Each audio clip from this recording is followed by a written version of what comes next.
Pai Celestial, muito obrigado por nos trazer ao estudo bíblico hoje à noite sobre o evangelismo pessoal e pedimos que o Senhor abra os nossos corações mais uma vez para esse assunto importantíssimo, a pessoas ao nosso redor que estão morrendo sem Cristo, que precisam do Evangelho, e nós temos, porque o Senhor tem sido tão bom para conosco.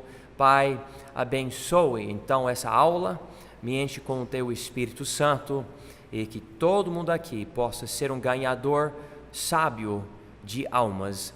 Em nome de Jesus Cristo eu peço e te agradeço. Amém.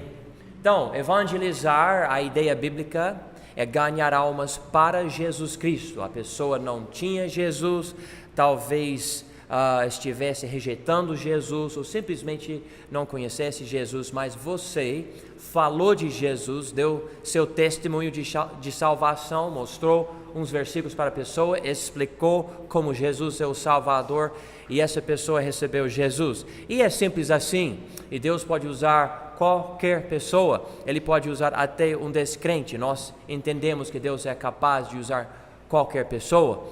Porém, Ele mostra na Bíblia em muitos lugares que para ser um ganhador de almas, alguém sábio, assim como Provérbios 11:30 nos mostra, há muito que nós devemos considerar e colocar nas nossas vidas. Então, nas primeiras páginas da apostila, respondemos a essa pergunta: o que é ganhar almas? E a segunda pergunta: o que é ganhar almas para Cristo? Terceira pergunta: por que eu devo ganhar almas para Cristo? E agora estamos nessa parte: como eu ganho almas para Cristo? E a primeira coisa que estudamos é que nós podemos usar o nosso testemunho de salvação, e é bom lapidar seu testemunho. Eu vou escrever meu testemunho, vou escolher o melhor vocabulário, eu vou tirar do meu vocabulário palavras que não fazem sentido, ou eu vou esclarecer o que eu estou querendo dizer na minha experiência. Às vezes nós falamos algo e alguém nos pergunta: por que você falou isso? E nós acabamos pensando: peraí, o que eu falei não faz muito sentido, na verdade nem é totalmente a verdade. O que realmente aconteceu foi o seguinte, e você esclarece, você lapida. Então nós precisamos fazer isso com os nossos testemunhos de salvação, e Deus usa. Quando você não é teólogo, não é estudioso, não foi formado numa faculdade bíblica, mas você é salvo, você tem Jesus, você tem seu testemunho, e você pode usar essa ferramenta para ganhar pessoas para Cristo. Notamos aqui que Paulo é um ótimo exemplo disto. Ele usa o testemunho dele várias vezes. E também Spurgeon é um dos pastores mais famosos, a forma de pregar e também de liderar a igreja dele é um exemplo para todos nós. Não um homem perfeito, mas ele usava muito o testemunho dele, e Deus abençoou o ministério dele, e é bom analisar essas pessoas históricas e aproveitar. Agora estamos nesse segundo ponto: como eu devo ganhar almas para Cristo, além de usar meu testemunho. O segundo ponto aqui no fim da página, da quarta página, diz aqui: procure compreender as ideias básicas nos textos principais do Evangelho. E isso já estudamos, mas nós somos mandados, devemos passar tempo na Bíblia, tentando entender o que a Bíblia diz. Eu notei que nas igrejas é fácil ouvir o que o pastor fala, memorizar o que o pastor fala, repetir o que o pastor fala, mas você realmente não entende o que o pastor fala. E não estou criticando 100% disso. Na verdade, se seu pastor falar algo verdadeiro, algo bom, é bom usar as palavras do seu pastor, sabendo que está usando uma linguagem bíblica, ensinando algo correto. Mas você mesmo deve se aprofundar para entender melhor, porque eu já experimentei, especialmente em certas cidades, tem pessoas que vão questionar o que você está falando. Vão questionar. E você tem que ter uma resposta. A Bíblia manda isso. Essa parte mais difícil. Se todo mundo quisesse Jesus, seria uma situação muito diferente, mas não é. E Deus pode usar você para ganhar outros para Cristo. Eu sei que uns anos atrás eu assisti um vídeo de 2 homens evangelistas na rua, pregando para pessoas, e tinha um grupo de homens, não, com certeza não de Deus, homens meio agressivos, e eles estavam tentando evangelizar, respondendo às suas perguntas e tudo para esse grupo. E uns anos passaram, eles foram para as ruas de novo para evangelizar. Enquanto eles estavam evangelizando, eles encontraram um desses homens daquele grupo, e esse homem estava com uma Bíblia na mão dele, também evangelizando. Então Deus usou aquela primeira vez, e esse homem não recebeu Jesus naquele momento, mas aparentemente Deus usou aquilo, e passando uns anos ele acabou recebendo Jesus, e ele não simplesmente recebeu Jesus, mas ele queria ser evangelista, ganhador de almas também. O homem que tinha uma vida, como eu falei, não muito boa. Então é bom ter respostas às perguntas que as pessoas vão fazer. A terceira coisa aqui é passe tempo em oração. Eu enfatizei isso na semana passada e devemos orar. Irmãos, a oração é a obra. Eu falei para alguém ontem que uns anos atrás eu estava tentando ganhar para Cristo alguém de outro país, e eu passei meses tentando ganhar essa pessoa para Cristo, e uma noite, a noite toda eu não consegui dormir, eu fiquei assim, na minha cama, orando, pensando nessa pessoa. Não que eu estava tentando ser espiritual, eu não consegui dormir, eu fiquei pensando nessa alma. No próximo dia, falei para o meu irmão na fé, eu falei, vamos evangelizar esse homem, vamos conversar com ele. Fomos para o apartamento dele, e naquele dia, aquele homem recebeu Jesus como seu Salvador. Então Deus respondeu aquelas orações. Eu acredito que Deus pode até perturbar você. Você não consegue nem dormir. Você está orando por essa pessoa, e essa pessoa acaba sendo, eu não sei, mudado, transformado, e Deus faz uma obra, e você conversa com essa pessoa, a pessoa recebe Jesus, e não vai ser igual toda vez, mas eu sei que pelo menos uma vez na Bíblia, a Bíblia diz que Deus abriu o coração de alguém, quando no livro de Atos ele abriu o coração de Lídia, então ele consegue fazer isso. Vamos agora para o quarto ponto aqui. Confie nas promessas de Deus para lhe dar fruto. Confie nas promessas. Você não vai na obra sozinho. Vamos para o livro de João. E Tiagão, eu vou começar com você hoje à noite na leitura. Pode ler, por favor, aqui em João 15, versículos 5 e 16. João 15, versículos 5 e 16. E o ponto aqui, confie nas promessas de Deus para lhe dar fruto. Pode ler.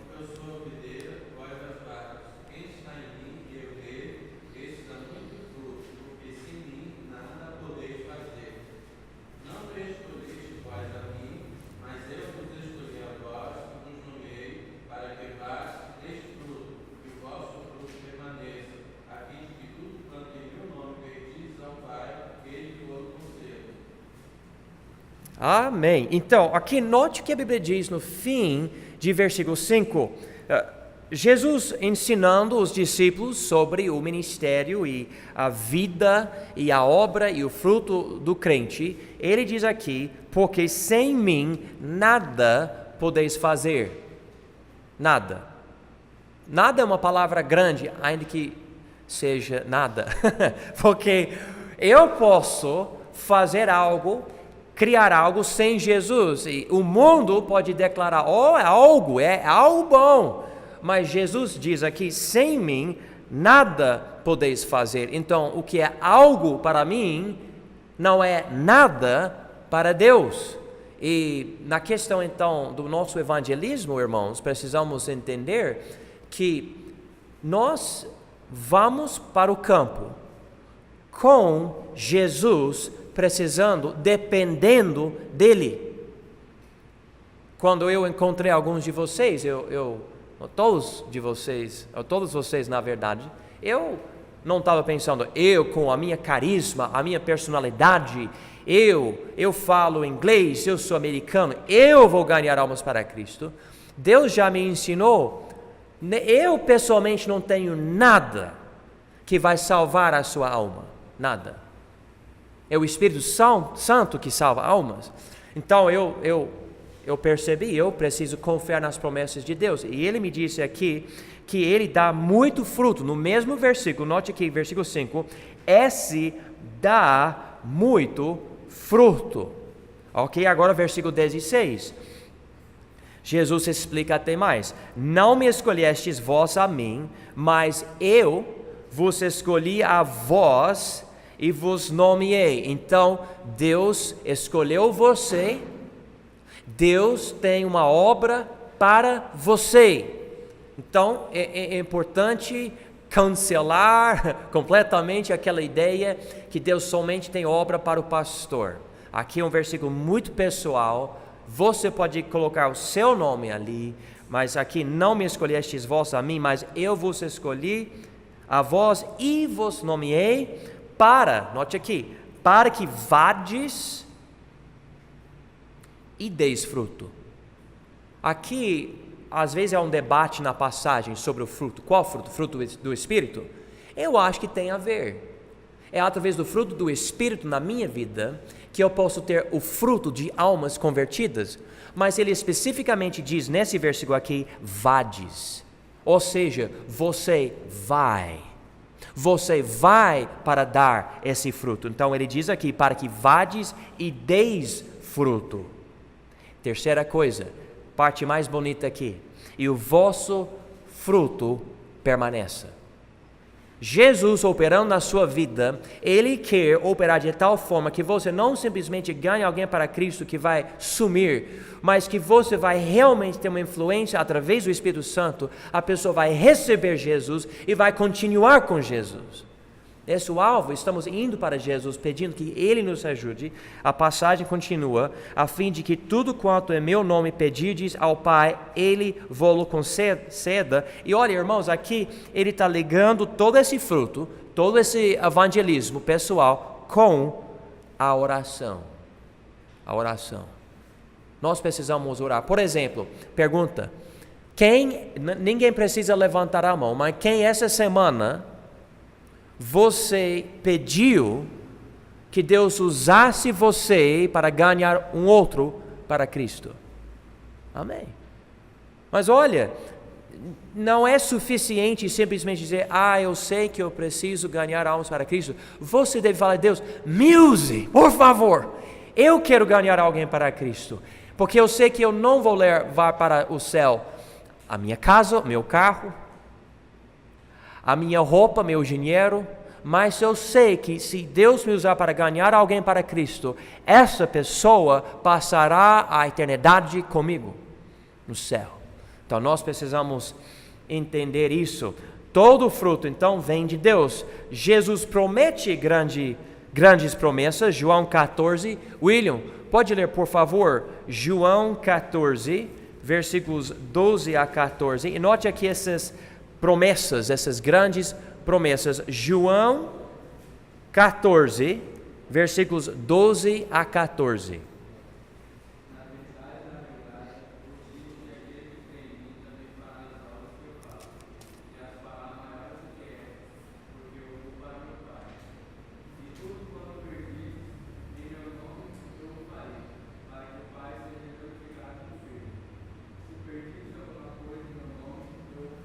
Ok, um versículo que ninguém acredita, mas está na Bíblia, tudo bem? Eu vou mostrar para vocês, mas não que eu vou conseguir explicar tudo. Note aqui João 14, 12.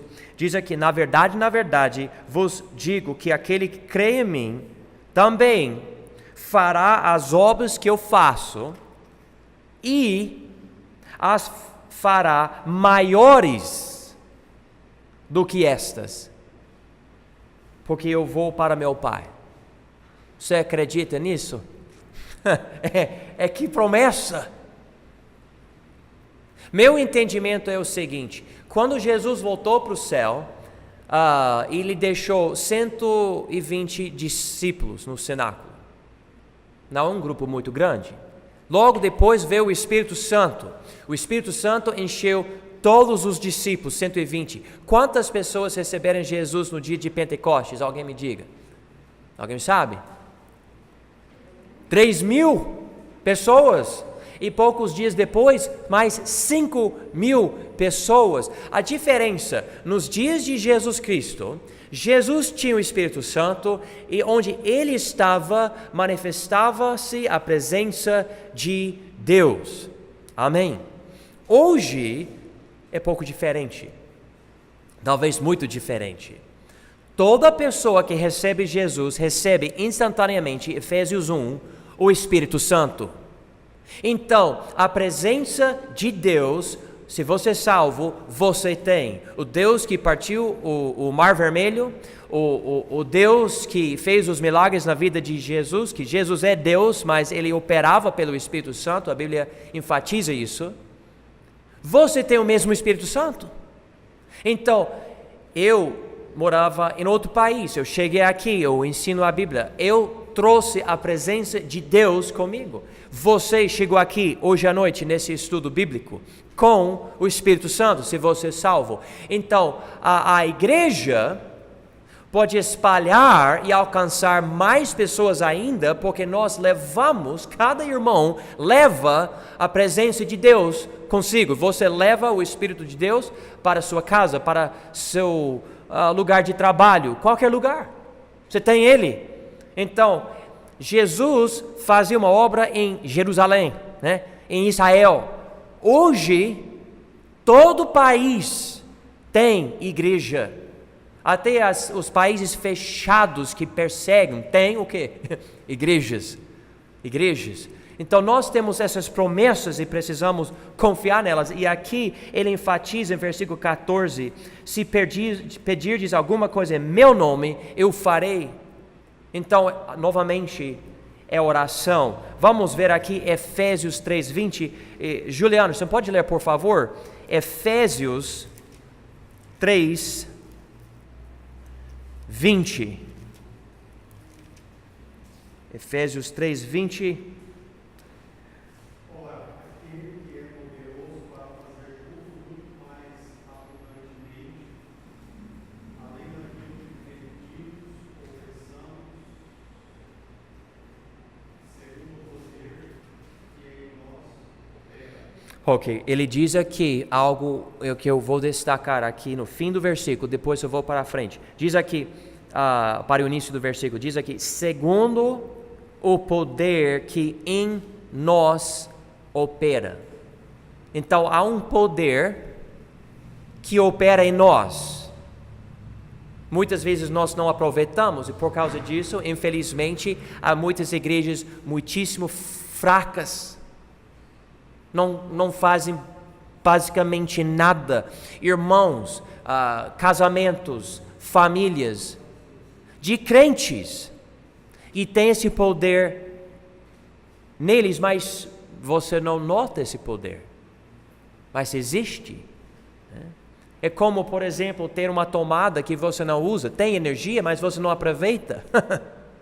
Aqui, então, vamos para o início do versículo, diz aqui, ora, aquele que é poderoso, note aqui, para fazer tudo, muito mais, abundantemente, além daquilo que pedimos ou pensamos. Você pode, eu vou pedir isso, Deus pode fazer até mais. Há certas coisas que imaginamos que nem pedimos e Deus pode fazer até além dessas coisas. Através do que? Ele diz aqui, segundo o poder que em nós opera. Nós precisamos entender que há poder já disponível, mas precisamos confiar nessas promessas e olha, irmãos, precisamos ter um lugar em casa, todos nós, onde você vai passar tempo com Deus. Em certos lugares rurais, você pode ir para, sei lá, no sítio, embaixo de uma árvore, mas você vai para seu lugar, e você leva sua Bíblia, e você ora.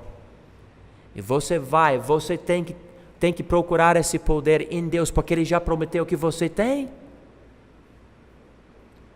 Todo mundo aqui consegue ganhar uma alma para Cristo. E eu vou falar, quanto ao meu ministério aqui, eu cheguei aqui alguns anos atrás, eu sei que há pessoas aqui nessa cidade, se você simplesmente abrir sua boca, essa pessoa vai receber Jesus. Só por fazer isso. Tem pessoas aqui que nem sabem que precisam de Jesus, mas na hora que você abrir sua boca e falar, a pessoa vai falar, é isso que eu preciso. É isso. Eu noto isso. Ontem à noite, 4 pessoas, adultos, levantaram as mãos dizendo, eu não tenho certeza da minha salvação. Pessoas que chegaram, ouviram o Evangelho e falam, peraí, eu preciso responder, eu noto algo na minha vida. E nós precisamos entender isso. 1 João capítulo 5. E Gabriel? Não, Edivaldo, pode ler por favor, capítulo 5, em 1 João, por favor, 1 João 5, versículos 14 e 15, 1 João 5, versículos 14 e 15, mais uma vez, uma promessa que tem a ver com oração, 1 João 5, 14 e 15.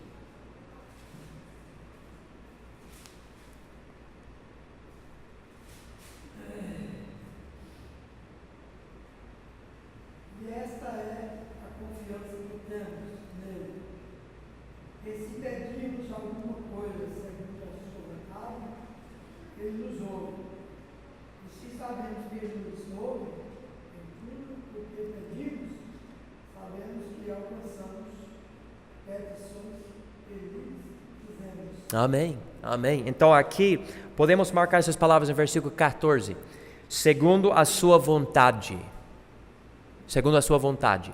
A ênfase aqui não é que você pode pedir qualquer coisa. Eu sei que existem pessoas que falam, você pode pedir qualquer coisa e Deus vai te dar. É uma promessa tão grande.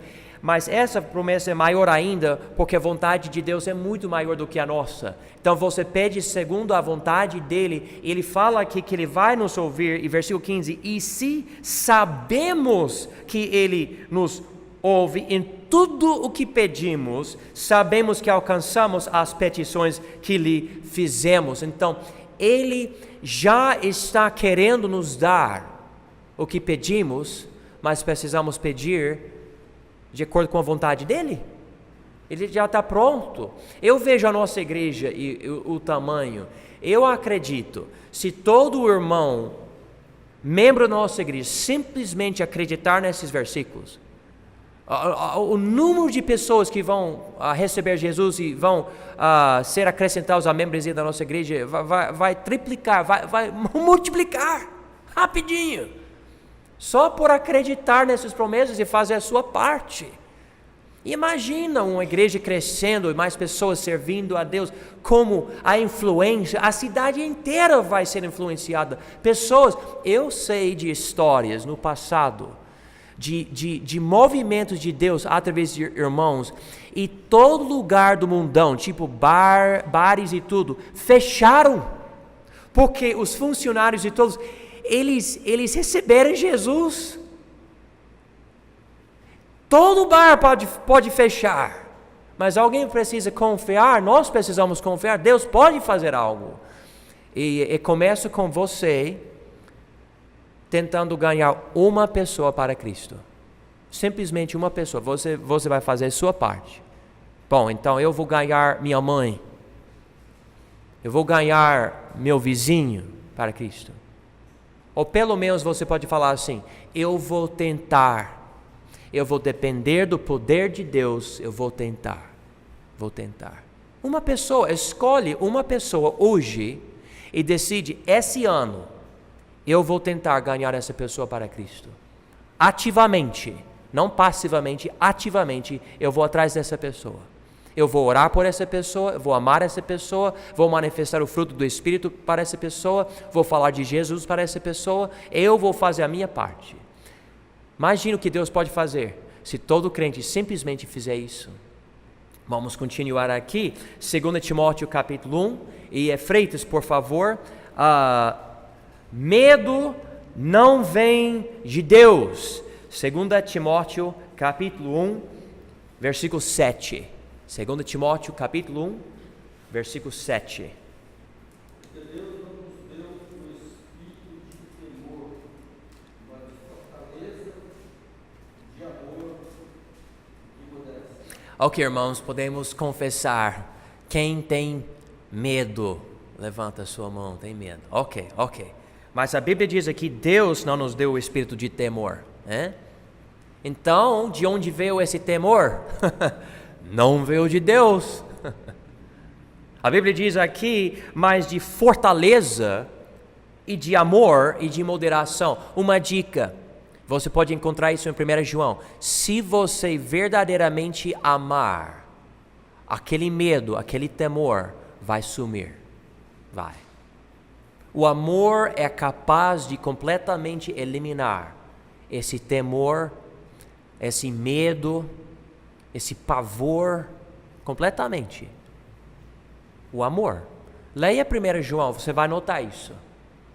Mas aqui ele diz, o Espírito de Deus nos dá, é de fortaleza, de amor e de moderação. Irmãos, você está com medo, está com temor, você fala, mas eu não consigo nem abrir a minha boca. Então você volta para Deus em oração, e você confessa isso, você fala, Deus, eu estou com medo, eu não quero falar nada para ninguém, eu não quero conflito, mas eu sei que esse desejo de não querer passar por isso, não é do Senhor. Eu confesso isso, eu preciso de Ti, me dê a coragem.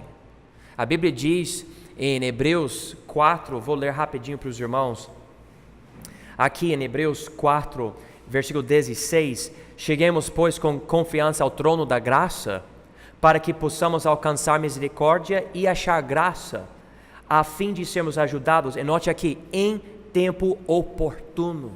Às vezes você está com aquele medo, mas você fala, bom, eu vou tentar ganhar essa pessoa para Cristo, e o tempo todo, antes você está com aquele medo, mas assim que você começar, Deus dá a graça naquele momento, e naquele momento Ele dá para você as palavras, Ele dá para você a energia. Eu já percebi que várias vezes, para tentar ganhar a primeira pessoa para Cristo, quando eu vou de porta em porta, é difícil, mas depois de ter uma conversa, é tipo, tira de mim toda aquela preocupação, e eu vou andando, e Deus vai ajudando você, mas você tem que tomar aquele primeiro passo, vai para Deus em oração, pede ajuda, e daí você, confiando no Espírito dele, você vai evangelizando, Deus vai te usar.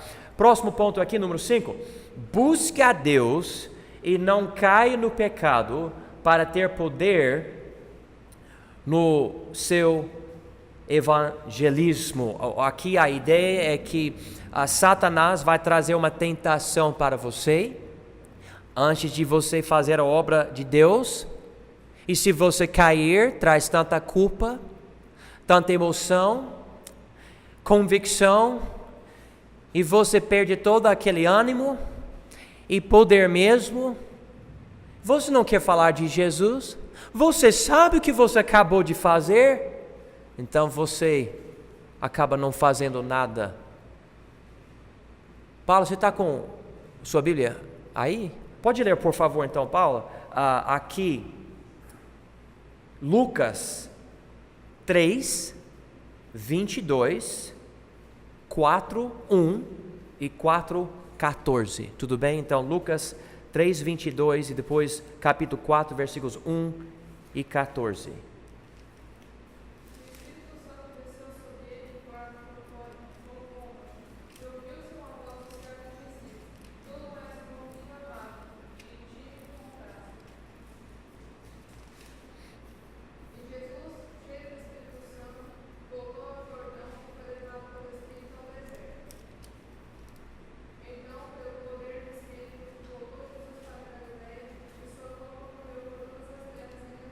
Ok, obrigado, Paulo. Então, aqui nós precisamos notar algo.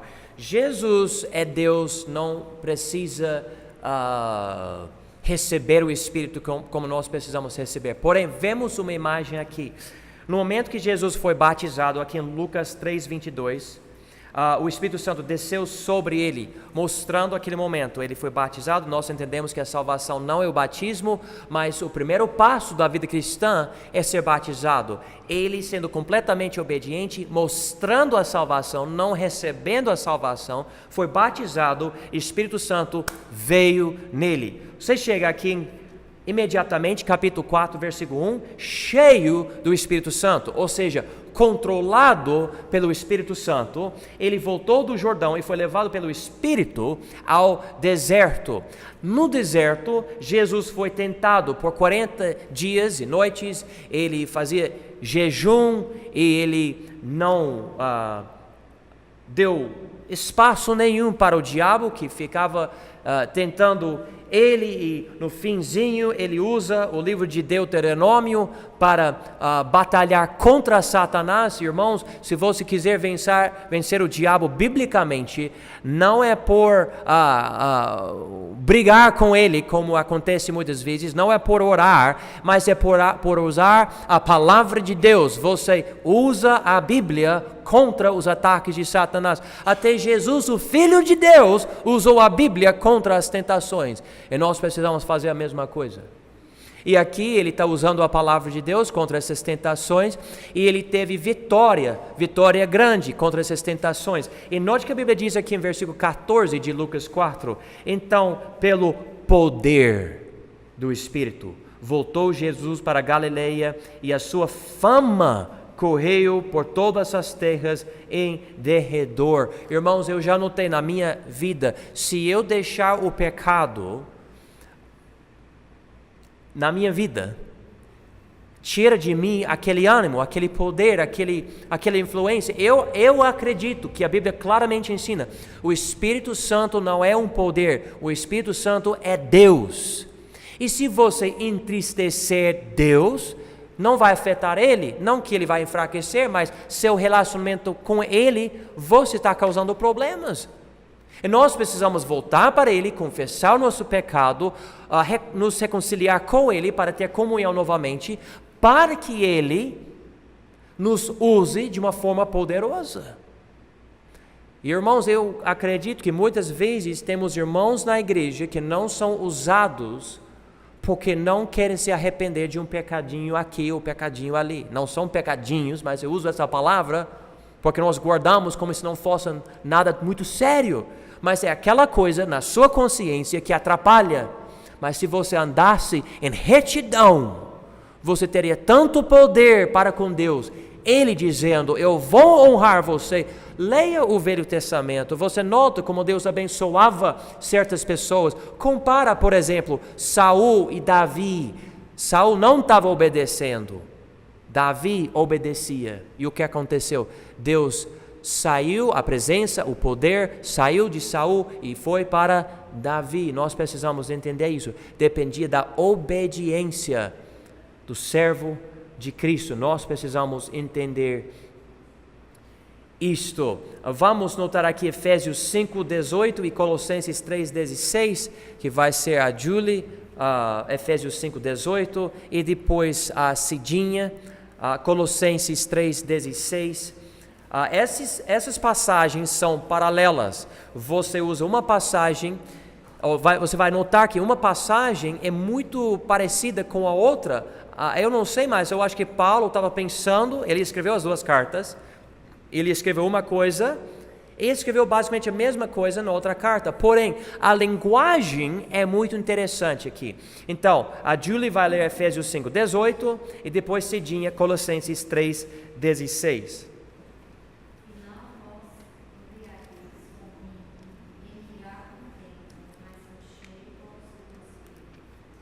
Ok, então é interessante, Efésios 5:18 diz que a cerveja, né, o álcool vai controlar você. E você não deve permitir isso acontecer, é completamente contra a Bíblia. Em vez disso, ele diz aqui, mas enchei-vos do Espírito. Irmãos, olha, vocês sabem disso, mas eu vou enfatizar porque tem certos movimentos que dizem, então a Bíblia está dizendo que quando você está com o Espírito Santo operando na sua vida, você fica assim, você faz uma loucura, tanta... Não é isso. Como a bebida controla você, você deve deixar o Espírito, palavra-chave, Santo, controlar você. Ele controla você, suas palavras, seus pensamentos, suas atitudes. Ele controla quem você é. Quando eu vou evangelizar, eu faço essa oração. Deus, me dê as palavras certas. Se o Senhor não quiser que eu fale algo, então me proteja, guarde a minha boca. Quando eu oro antes de pregar, eu faço a mesma oração. Eu não quero falar o que eu penso, quero falar o que Ele quer que eu fale. Cidinha, por favor, Colossenses 3,16. A palavra de Cristo habite em vós, abundantemente em toda sabedoria, ensinando-vos e admoestando-vos uns aos outros, com salmos, hinos e cânticos espirituais, cantando ao Senhor com graça em vosso coração. Então, se você quiser ter a expressão estar cheio do Espírito Santo, Efésios 5:18, a passagem paralela é aqui, Colossenses 3:16. Você pode ler os 2 capítulos, nos 2 livros, para ver isso. Mas note, então, a ideia em Efésios 5:18, mais esclarecida aqui, ele diz em versículo 16, a palavra de Cristo habite em vós, abundantemente, em toda a sabedoria. Então o que acontece? Quando o Espírito Santo habita em você, a manifestação disto é que facilmente a palavra de Cristo sai da sua boca em conversas, em situações, você está sendo guiado por Deus, pela palavra dele, então você tem essa palavra aqui. E alguém tem uma dúvida, precisamos fazer algo, tomar uma decisão, etc., na nossa família, no nosso casamento, na igreja, e a pessoa que tem o enchimento do Espírito Santo já fala, e a Bíblia diz isso, que esclarece muito. Eu já ouvi, assim, debates entre até pastores, e uma pessoa fala, e a Bíblia diz o seguinte, e na hora que fala isso, termina a discussão. Porque é o que a Bíblia diz. A nossa autoridade não é a nossa personalidade, ou, por exemplo, no meu caso, que eu fui formado, a minha autoridade é a Bíblia, e se eu não ensinar a Bíblia, eu não tenho autoridade nenhuma. E para você ganhar alguém para Cristo, você precisa de autoridade. A autoridade de quem? De você? Quem é você? Um pecador que merece o inferno? Você não tem autoridade, você não tem nada, eu não tenho nada. Mas se você abrir essa Bíblia e de uma interpretação correta, mostrar o que ela diz, você tem a autoridade de Deus. E isso que nós precisamos entender. Então, vamos para 1 Timóteo 1:12. 1 Timóteo 1:12. Deus escolhe pessoas fiéis para o ministério. 1 Timóteo 1:12 e Sirley, por favor, 1 Timóteo capítulo 1, versículo 12. Então, graças ao que me tem confortado, a Cristo Jesus, Senhor nosso, porque Ele teve por fiel como ministério. A primeira vez que eu notei esse versículo, chamou a minha atenção, porque Paulo disse tão claramente aqui, na segunda metade do versículo, 1 Timóteo 1:12, porque me teve por fiel, pondo-me no ministério. Então Deus notou a fidelidade na vida dele e disse, então, eu sei o que ele vai fazer, eu confio nele, então vou usar ele, vou colocar ele no ministério. Muitas vezes pregamos, você confia em Deus? Eu espero que você confie em Deus. Porém, outra pergunta, Deus confia em você? Ele confia em você? Ele sabe o que você vai fazer? Ele considera você uma pessoa fiel, mas Ele vai te usar no ministério, e você não tem que ser pastor. Todo crente tem ministério. Vou falar isso de novo, todo crente tem ministério. alguém que precisa da Bíblia, e você pode compartilhar um versículo aqui ou ali, e Deus usa você. Vamos ser fiéis. Próximo ponto aqui. Evangelize de uma forma preparada. Algumas dicas aqui, eu vou mais rápido agora, mas coisas que precisamos entender para ser bons ganhadores de almas. Saiba para qual igreja vai convidar um novo convertido. Se você viaja muito, você vai estar em vários lugares e você deve sempre estar pensando, para onde essa pessoa vai se receber Jesus? E no meu caso, especialmente quando eu preciso voltar para os Estados Unidos, eu dou relatórios para as igrejas, mas estamos viajando de uma igreja para outra, e eu e minha esposa encontramos pessoas em restaurantes e em hotéis e tudo, e dá para às vezes conversar. Eu penso, para onde essa pessoa vai se receber Jesus? Eu devo pensar, hoje em dia com a internet, você procura no seu celular, encontra uma igreja naquela região, mas sempre deve ter uma igreja. Não é bom ser um nenê, colocar num berço sem alguém para tomar conta do nenê. Toda pessoa que recebe Jesus nasce de novo e é um nenê, precisa de um berçário, precisa de uma igreja, entendeu? E eu posso falar mais sobre isso. Se você quiser entender algo importante sobre isso, analisa o ministério de Jonas, o fato que Jonas não implantou igreja nenhuma, e 100 anos depois, aquela cidade que era da Síria atacou Israel.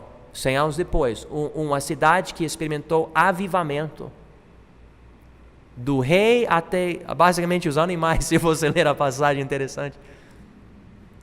Leia isso, é interessante, mas quando você tem uma igreja, é sempre melhor. E não qualquer igreja, irmão, você não vai falar para a pessoa, mas não importa a igreja que você frequenta. Que coisa absurda! A Bíblia diz que Satanás, ele mesmo é um anjo de luz. Você vai falar, não importa. É louco isso. Louco isso, precisamos pensar, considerar. Irmãos, é uma verdade, nem todo mundo quer ouvir isso, mas existem igrejas boas, existem igrejas más, existem. Eu não gosto desse pastor, ele falou isso. Tudo bem, mas é verdade. Leia a Bíblia fala isso, precisamos aceitar o que a Bíblia diz. Leve folhetos evangelísticos contigo. Eu acho bom sempre ter folhetos, sempre ter. No meu carro eu sempre tenho, na igreja eu sempre tenho. Por quê? Às vezes não dá para ter uma conversa completa, mas você fala, peraí, eu sei que tem que correr, mas por favor, leva esse folheto contigo. Tem o endereço da igreja, tem o número da igreja, e também tem o Evangelho. Você pode ler isso, vai falar tudo sobre Jesus, sobre a salvação, sobre a vida eterna, que você precisa saber para você receber Jesus hoje. Então leia, por favor, leve contigo. É bom, seja preparado assim, e vai ajudar no seu ministério. Eu conheço pessoas que foram convertidas por causa de um folheto. Eu conheço pessoas que receberam Jesus. Um rapaz, ele encontrou um folheto no banheiro, em um restaurante, em algum lugar. Ele pegou o folheto, ele abriu, ele recebeu Jesus. Não é interessante isso? Marque os nomes dos que precisarão de outras visitas e conversas. Irmãos, é importante. Você encontra alguém, conversa com uma pessoa, e essa pessoa talvez receba Jesus, talvez não, mas marca o nome, marca o endereço, volta para a igreja e fala, pastor, conversei com essa pessoa, parece que precisa de uma visita. Nem todo mundo precisa de outra visita. Se você encontrar alguém que só quer brigar, olha, você tem que pensar, mas muitas vezes não adianta, você dá um tempo. Eu conheço pessoas que querem brigar e depois acabam indo para a igreja. E eu conheço pessoas que brigavam comigo na conversa, e na mesma conversa começou a chorar. Você não sabe de tudo, mas com certeza há pessoas, precisamos voltar para elas e conversar de novo. Julie Anderson não fala muito sobre pessoas específicas às vezes, mas eu voltei para ele, eu fui para a casa dele, eu percebi algo, eu falei para o pastor comigo, eu falei, pastor Jeremy, vamos voltar para ele de novo. Eu acho que Deus está fazendo algo. E agora ele com sua família são membros da nossa igreja. Porque eu voltei. Imagino se eu não voltasse, eu não teria parte da vida dele, e agora é um grande amigo. E Deus abençoou isso. Então, devemos marcar os nomes, pegar o endereço, pega o número de celular. Se usar o WhatsApp, o Facebook, algo, tenta. Se a pessoa não quiser, tudo bem, mas pelo menos você abre as portas. Próxima coisa, número 7 aqui. Considere essas dicas práticas, algumas dicas para nós considerarmos hoje à noite. Crie diálogo para conhecer melhor a pessoa, por mostrou interesse na pessoa. Como eu perguntei, vou perguntar de novo. Quem fala muito? Assim que você abrir sua boca, você não consegue fechar. Levanta a sua mão. Levanta. Eu conheço algumas pessoas que não conseguem. Eu sei que não estão levantando a mão, mas eu sei, é verdade. É verdade. Mas olha, isso não dá. Eu já percebi, se alguém fizer isso comigo, se você falar mais do que 1 minuto e meio, constante assim, sem parar, sem respirar, desculpa, mas meu cérebro está voando, eu estou em outro planeta, eu estou pensando, porque vou falar, eu estou confessando. Eu tenho tanta responsabilidade na minha família e no meu ministério, que quando eu chego, por exemplo, aqui no estudo bíblico, eu estou pensando na câmera, no microfone, na iluminação, nas notas, no estudo, em pessoas que precisam de visitas, nas cadeiras, no lixo no chão, na água, no banheiro, no cheiro do prédio. Estou pensando em tudo isso. Alguém vai ver meu carro, que não está lavado, preciso lavar meu carro. Eu penso em tudo isso. E você fala por 5 minutos sem parar, desculpa, mas eu não consigo, né? Então, quando você evangeliza, é bom criar diálogo. Pergunta, de onde você é? Onde você mora aqui agora? Faz quanto tempo? Você gosta daqui? Você frequenta uma igreja? Qual igreja? Você sabe para onde vai depois de morrer? A pessoa responde às vezes assim. É porque eu posso te convidar para a minha igreja, mas se você visitar minha igreja, eu vou ficar feliz, mas minha igreja não vai te levar para o céu. Jesus te ama, a Bíblia nos diz isso, Ele morreu por você. Você tem certeza que iria para o céu? A pessoa fala sim. Você fala, bom, amém. Mas por quê? Porque eu converso com muita pessoa, até pessoas de igreja, até pastores eu converso, que não tem como explicar para mim como ser salvo. Eu acho muito triste isso. Se você morresse hoje e ficasse diante de Deus assim para conversar com Ele, e Ele falasse para você, por que eu devo deixar você entrar no meu céu, um lugar que não tem pecado e é totalmente santo, o que você falaria para Jesus? E a pessoa muitas vezes, pastor, não sei o que... E você está gerando uma conversa com a pessoa. Você pode utilizar coisas que estão por perto, pode falar sobre as crianças, usar... se tiver um pai ou mãe, você conversa com essa pessoa, pode usar a situação da sua família, a criação dos seus filhos, etc., para gerar uma conversa. Jesus usou água, Jesus usou pão, Jesus usou peixes, Ele usou o que Ele tinha por perto, assim, para falar algo, e nós podemos fazer a mesma coisa. Crie diálogo para manter a intenção do pecador, em vez de um monólogo chato, mesma ideia. Na verdade, eu acabei misturando esses dois pontos. Deixe-me falar um pouco sobre o primeiro ponto aqui. A pessoa quer saber que você tem amor. Então você deve mostrar interesse em quem a pessoa é. Eu quero conhecer você. Não é tipo, eu preciso falar de Jesus, tenho que fazer a minha parte, alguém vai me cobrar. Você tentou ganhar alguém para Cristo essa semana? Que eu acho muito chato isso, né? E não é errado cobrar alguém às vezes. Precisamos disso, até a Bíblia até fala isso, nós devemos ter mais vergonha nas nossas igrejas. Mas, irmãos, a pessoa precisa saber que você ama, e você tem o amor de Cristo. Você deve demonstrar isso, e um diálogo pode ajudar com isso. Você vai de porta em porta, você percebe que a mulher com quem você está conversando, ela está cozinhando, e tem crianças chorando e tudo. Você deve notar isso. Você está com muita coisa agora, eu entendo. Olha, eu não quero atrapalhar de jeito nenhum. Posso te dar esse folheto? Se você quiser conversar mais tarde, pode ligar esse número, pode mandar mensagem para mim. E eu volto, tudo bem, converso mais contigo. Mas esse folheto vai falar de Jesus. E você mostra interesse na pessoa, e às vezes a pessoa acaba visitando a igreja, ou manda mensagem, quer outra visita. Crie diálogo que revolve em torno da salvação e o Senhor Jesus Cristo. É fácil ficar distraído, né? A pessoa começa a falar sobre peixes e pescar e o rio e tudo, e você gosta disso, então eu posso conversar sobre isso, porque é algo que eu gosto, e daí você tem esse diálogo, e é muito bom, e tudo, vocês estão falando sobre aquele peixe que você conseguiu aquela vez, e na verdade era assim, mas você fala que era assim, e tudo, mas na verdade é um diálogo muito bom, mas você saiu da coisa mais importante. Essa pessoa não tem Jesus, e você está conversando sobre Jesus, tem que voltar.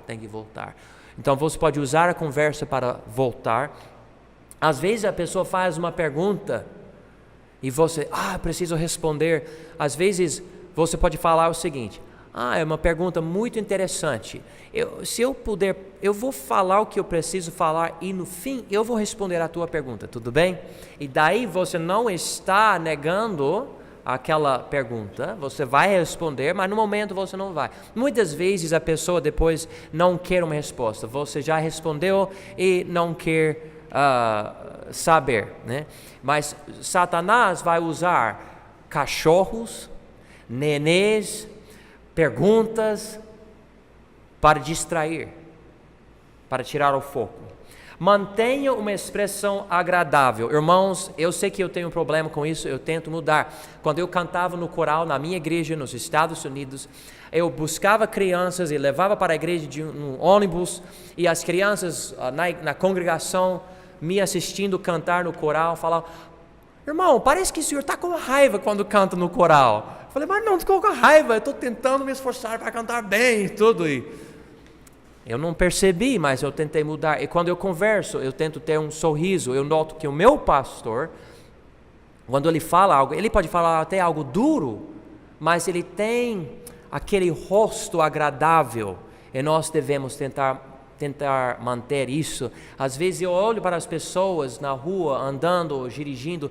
Eu não sei, eu acho que é por causa do pecado, mas eu acho que Deus não criou o homem para andar assim. Mas muita gente anda assim, tipo: sou salvo, estou indo para o céu. Verdade mesmo? Está indo para o céu mesmo? Nossa, que céu é esse? Não, eu acho que eu não quero ir não. Eu vou para outro lugar. Então temos que ter aquele sorriso. E se você tem Jesus, você tem tudo, tem a salvação, tem a vida eterna. Então mostre isso no seu rosto. Amém. Compreenda que o pecador está perdido, mesmo se tiver bom comportamento. Irmãos, importantíssimo isso. A pessoa pode ser a pessoa mais simpática no planeta, mas se a pessoa não tem Jesus, é simplesmente uma pessoa simpática ou até religiosa que não tem Jesus. E você precisa compreender: olha, eu preciso sempre me lembrar do fato que as emoções, as caretas, tudo da pessoa não serve para mostrar nada. Eu preciso entender o que essa pessoa crê, que essa pessoa tem aqui no coração. Esse é o foco, e Satanás vai usar até isso. Eu conheço descrentes mais simpáticos do que crentes, infelizmente, mas é a verdade. Utilize a sinceridade para ganhar o ouvido do pecador. Seja sincero, tenha interesse verdadeiro. Não, olha, irmão, eu quero que quando eu vejo alguém, Deus aumente o meu coração e eu tenho amor por essa pessoa que eu nem conheço. Eu quero isso. E quando eu penso em você, eu oro por você, E Deus vai aumentando o meu coração. Utilize a Bíblia para manter a sua autoridade. Por causa disso, a pessoa faz a pergunta, a lógica serve, tem propósito, mas eu vou garantir, a Bíblia sempre tem mais autoridade. Sempre. Você fala, mas a Bíblia diz isso, assim diz o Senhor. É isso que os profetas velho-testamentários falaram. Utilize a urgência para manter a severidade da situação.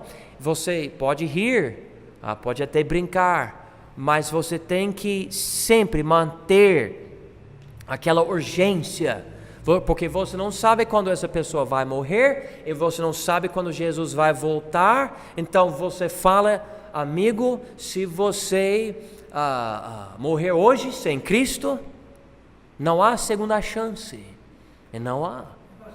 Sim.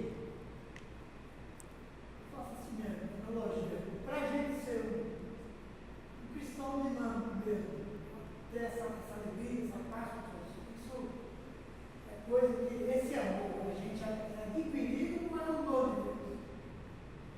Esse amor? A pergunta que eu faço a pessoa ser uma pessoa que tem essas características que eu estou falando aí. Sim, sim. A gente trabalhar na gente mesmo para adquirir o amor de Deus.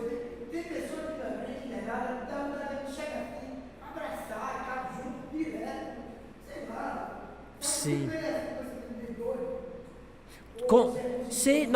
Com certeza, a consciência todo mundo tem. Então, o descrente pode na consciência perceber que amar é melhor, né?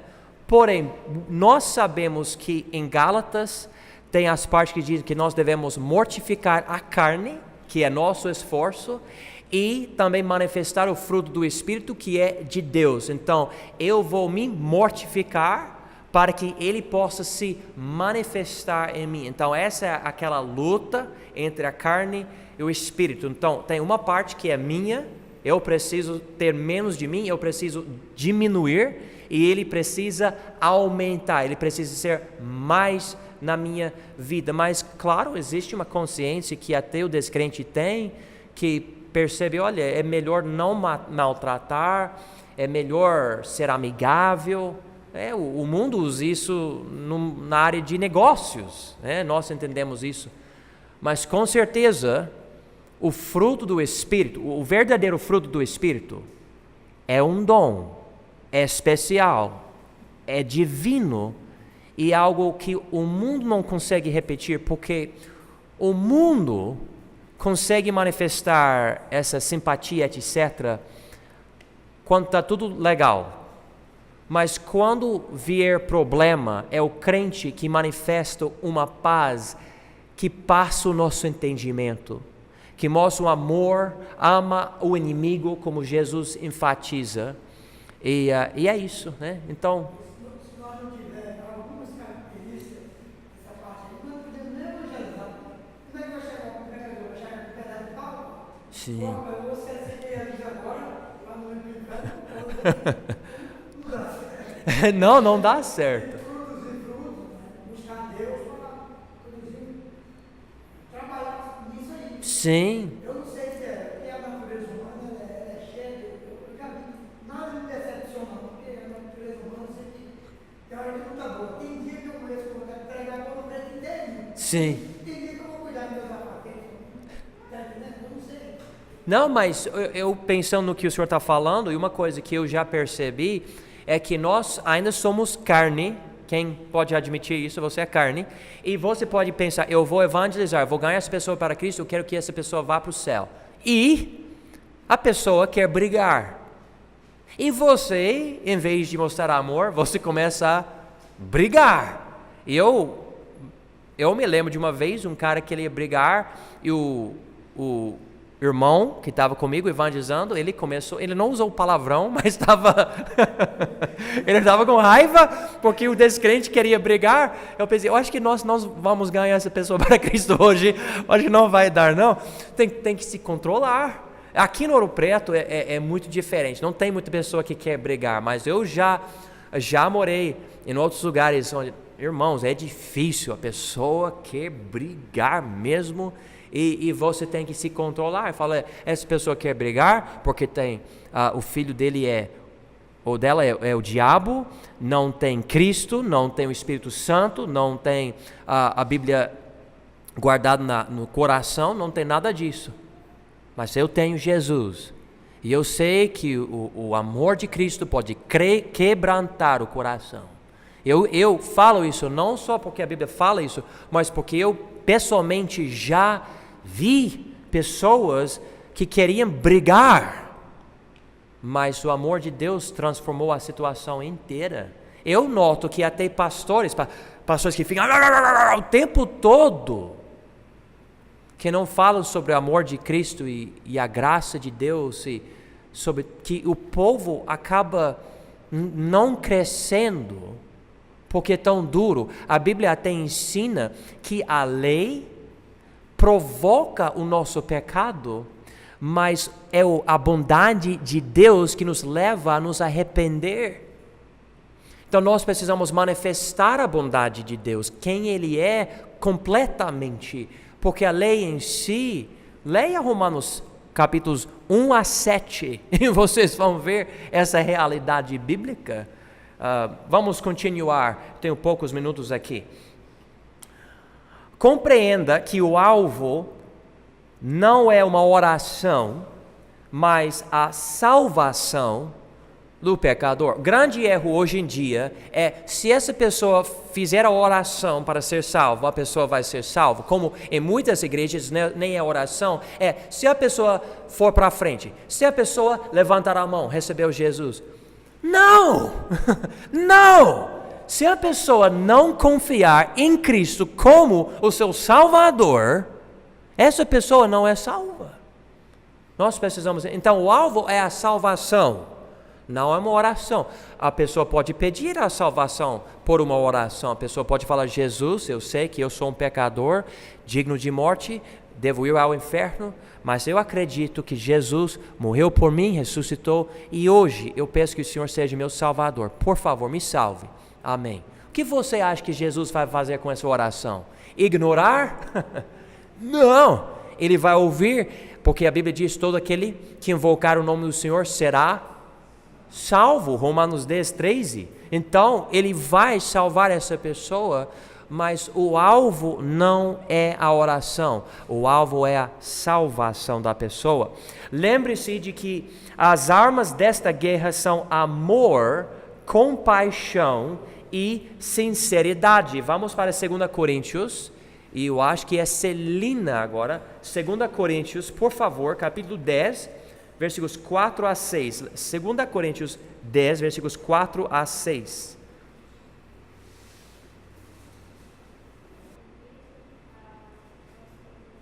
Amém. Então, 2 Coríntios capítulo 10, versículos 4 a 6. Aqui, irmãos, é uma passagem contra a ideia de usar armas físicas. O interessante, João Calvino e Agostinho, eles usavam uma passagem, uma parábola que Jesus pregava, ensinava, para dizer que o governo cristão pode usar a espada para colocar pessoas na igreja, ou seja, perseguindo os descrentes. Você deve estar na igreja, então nós vamos usar as armas do governo. Mas a Bíblia diz algo contra isso, diz que as armas da nossa milícia não são carnais, mas sim poderosas em Deus para destruição das fortalezas. Então, eu tenho armas, eu estou numa luta, e eu tenho armas. Ele explica aqui, destruindo argumentos. E vocês podem continuar lendo a passagem novamente, mas é importante entender isso. Estamos numa luta. A luta não precisa ser uma briga. E note essa parte nas notas aqui. A luta não é você contra o pecador, mas a verdade contra a mentira. Às vezes o pecador quer transformar a luta em uma briga que é algo pessoal, e vai falar algo sobre você. Mas vocês crentes, vocês só acham que vocês estão certos, e fala algo assim. E você sabe que não é isso. Mas você não precisa se tornar algo carnal naquele instante, porque o mundo que é sempre carnal age assim. Você fala, eu entendo esse ponto de vista. Muitas pessoas pensam dessa forma. Mas eu quero simplesmente dizer para você, Jesus me salvou. Eu sei que Ele me ama. E eu sei que o que Ele diz na Bíblia, que Ele ama você também. E eu simplesmente quero que todo mundo conheça Jesus e vá para o céu. E se você quiser ouvir, eu gostaria de falar mais. Se você não quiser ouvir mais, tudo bem, eu vou parar agora. Às vezes a pessoa fala, bom, eu vou ouvir mais. E às vezes a pessoa fala, não, eu não quero ouvir mais. E é triste quando a pessoa fala isso, né? Mas não é para o crente ficar brigando. Muitas vezes não adianta. Na verdade, causa muitas vezes mais problemas ainda. Você pode até dar um mau cheiro para a sua igreja, e todo mundo que pensa, aquela igreja que quer brigar com você, todo mundo daquela igreja vai para a sua porta e quer brigar. Nós não queremos criar isso, esse nome. Jesus não quer esse testemunho. Mantenha as suas convicções sobre o Evangelho. Ponto importante aqui. Não permita o pecador desvalorizar ou negar qualquer texto bíblico por você simplesmente recuar e tentar usar outro versículo. O que eu estou dizendo aqui é o seguinte: você mostra um versículo e a pessoa fala, mas eu não concordo com isso, eu acho que é assim. Você não precisa falar, então, você não concorda? Bom, eu vou achar outro versículo e mostro a mesma coisa. Não, você não vai procurar outro versículo. Aquele versículo fala a verdade e você não precisa mudar. E porque essa pessoa fala isso, não quer dizer que de repente o versículo perdeu seu poder. Você fala, não, a Bíblia diz isso aqui. Se você não quiser aceitar, o problema não é a Bíblia. O problema é que você rejeita a Bíblia. E se você rejeitar a Bíblia, eu não posso ajudar você. Tem que aceitar o que a Bíblia está dizendo aqui. Se a pessoa não aceitar, então não há mais para você fazer. Muitas vezes eu converso com alguém, por exemplo, vamos dizer que eu converso com um católico. Católico acredita que as obras salvam, ainda que diz que é pela fé. E quando eu converso com um católico, eu falo, amigo, você acredita na Bíblia? E normalmente, mas nem sempre, o católico diz para mim, sim, eu acredito que a Bíblia é a palavra de Deus. Bom, então, sabendo que você acredita na Bíblia, posso te mostrar uns versículos da Bíblia mesmo? E com esse entendimento, você mostra a Bíblia que essa pessoa acabou de falar que acredita e abre portas. Eu ganhei já para Cristo, católicos, usando o livro que eles dizem que acreditam, né? Exalte o Evangelho. Note aqui Romanos 1,16. Exalte o Evangelho e é Tiagão, por favor. Romanos 1,16. Pode ler, Romanos 1,16. Porque não me vergonho do Evangelho de Cristo, pois é o poder de Deus para a salvação de todo aquele que crê, primeiro do judeu e também do grego. Amém. Então ele diz aqui que o poder de Deus para a salvação de todo aquele que crê é o quê? O Evangelho. O Evangelho é a mensagem de Cristo, que Ele fez para nos salvar. Especificamente, o que você encontra em 1 Coríntios 15, versículos de 1 a 8. E hoje à noite nós não vamos ler essa passagem, é lição de casa. Você pode ler essa passagem, mostra o Evangelho. Mas é essa mensagem, esse evento histórico, que é o que traz a salvação para a pessoa que crê.